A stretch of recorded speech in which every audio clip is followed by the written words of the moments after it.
બંધ બારણું 15 મિનિટનો સમય અને નરેશ પટેલના ઘરે હર્ષ સંઘવીની ચાય પે ચર્ચા. રાજકારણમાં કોઈ ચા એમ જ નથી પીવાતી.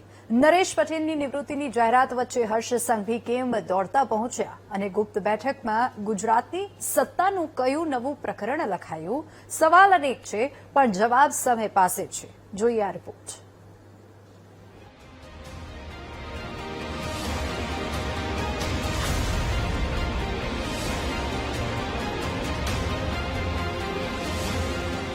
રાજકોટમાં રાજકારણની ગુપ્ત ચા, મુલાકાત શુભેચ્છા કે સત્તાનો નવો ખેલ?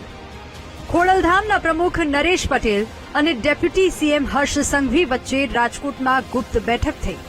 બંને વચ્ચેની બેઠકથી ગુજરાતના રાજકારણમાં નવી ચર્ચાએ જોર પકડ્યું છે.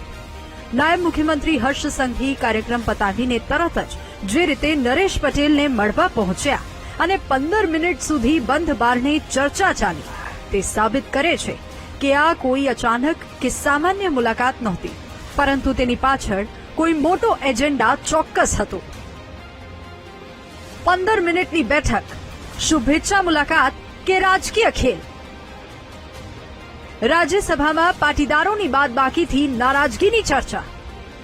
નરેશ પટેલની નિવૃત્તિ પહેલા આ કયો નવો વળાંક છે? આ બેઠક પાછળનું અસલી કારણ ભલે બહાર ન આવ્યું હોય, પણ પડદા પાછળ ઘણી બધી રાજકીય અટકળો શરૂ થઈ ગઈ છે. કારણ કે નરેશ પટેલ 2027માં ખોડલધામ ટ્રસ્ટમાંથી નિવૃત્ત થવાના છે. જોકે નરેશ પટેલ ભલે આને માત્ર એક શુભેચ્છા મુલાકાત કહીને મૌન સાધી રહ્યા છે, પણ રાજકારણના જાણકારો આ વાત ગળે ઉતારવા તૈયાર નથી. માનનીય ઉપમુખ્યમંત્રી શ્રી આજે શુભેચ્છા મુલાકાતે મારી ઘરે આવ્યા હતા. બિલકુલ સામાજિક ચર્ચાઓ થઈ, ચા પાણી પીને છૂટા પડ્યા છે. આનાથી વિશેષ કોઈ વાત નથી થઈ. ધારાસભ્ય રમેશ ટિલાણાના નિવેદને હર્ષ સંઘવી અને નરેશ પટેલની મુલાકાત પર લાગેલા સસ્પેન્સને વધુ રસપ્રદ બનાવી દીધો છે. એક તરફ નરેશ પટેલ આને માત્ર સામાન્ય શુભેચ્છા મુલાકાત ગણાવી રહ્યા છે, ત્યારે બીજી તરફ ભાજપના જ ધારાસભ્ય રમેશ ટિલાણા ખુલ્લેઆમ આ બેઠકને સૂચક ગણાવીને પડદા પાછળની વાસ્તવિકતા સ્વીકારી રહ્યા છે.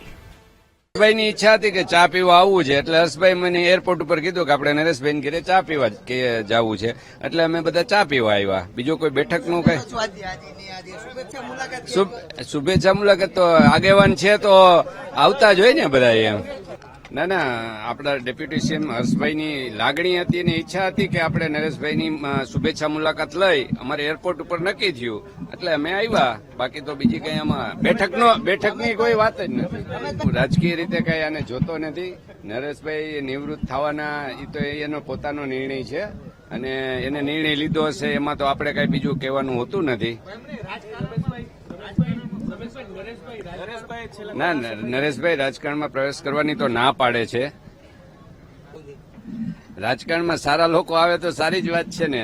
હું પણ એમાં એ જ રીતે આવ્યો છું ને. ઈચ્છા મુલાકાત ને રાજકીય મુલાકાત કહી જ ન શકાય ને એમ. બેઠકનો એક તર્ક એવો પણ છે કે રાજ્યસભામાં એક પણ પાટીદાર નેતાને સ્થાન ન મળ્યું હોવાની નારાજગી જ ગુપ્ત બેઠકનું મુખ્ય કારણ હોઈ શકે. અને આ તર્ક રાજકીય રીતે સૌથી સચોટ અને મજબૂત જણાય છે.